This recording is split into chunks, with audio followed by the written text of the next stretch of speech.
Hello, everyone. Welcome to Kudlow. I'm Larry Kudlow. So, inflation is taxation without legislation.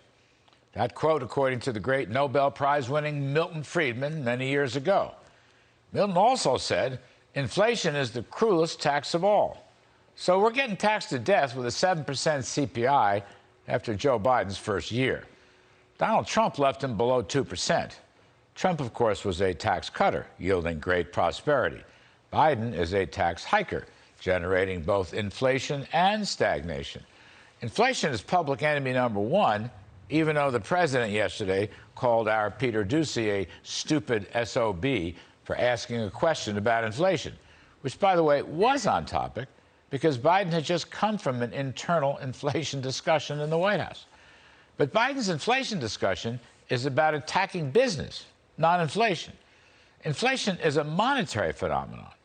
In the past year, the basic cause of the inflation spike is far too much federal spending in pursuit of big government socialism that is enabled or financed by Federal Reserve money printing.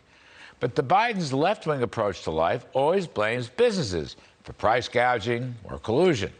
In Biden world, businesses love to get together and inflict damage on their customers, right? Really hose them down with high prices deliberately. Now, the thought that consumers might boycott high prices in a competitive marketplace never occurred to the Bidens because no one in the administration has ever worked in business. Take meat and poultry.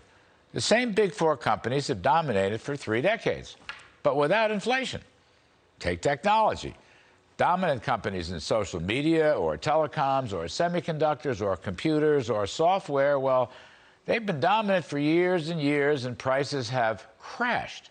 And if techies get out of line, then new companies spring up and blow them out of the water because that's what consumers want: good quality and low prices. Now, in woke world, college professors tell students what they can and cannot do. In business world, consumers tell companies what they can and cannot do.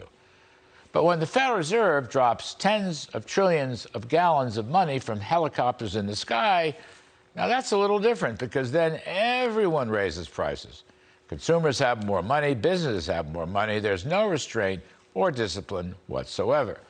Now, a recent TIPS poll from my pal Raghavan Mayer asks, what can the government do to reduce inflation? The leading response by far was cut government spending, 42%. Good. Now, unfortunately, second, 31% want to impose price controls. That's a very bad idea. Third, more promising, 24% want to reduce tax rates on businesses. That is very good. And fourth, at 23%, is reverse regulations. Excellent. And finally, fifth, at 19%, the Federal Reserve should stop printing money. So, people are pretty smart. They get it. Joe Biden doesn't. Well, what else is new? And by the way, on the Biden attack, not one single piece of evidence with respect to price gouging or oligopolistic collusion, or for that matter, consumer harm, has been proven. They make wild charges, like Senator Elizabeth Warren does all the time, with absolutely no proof. Now, to solve this inflation problem, not going to be easy. Big government socialist spending bills must be defeated.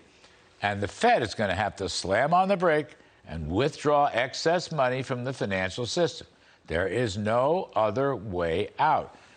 To quote former Fed Chair William McChesney Martin, he said this about 50 years ago, it's time to take away the punch bowl. Now, when he said that, LBJ hated it and yelled at him. But when Paul Volcker told Ronald Reagan it was time to remove the inflation bowl, the Gipper said, go right ahead.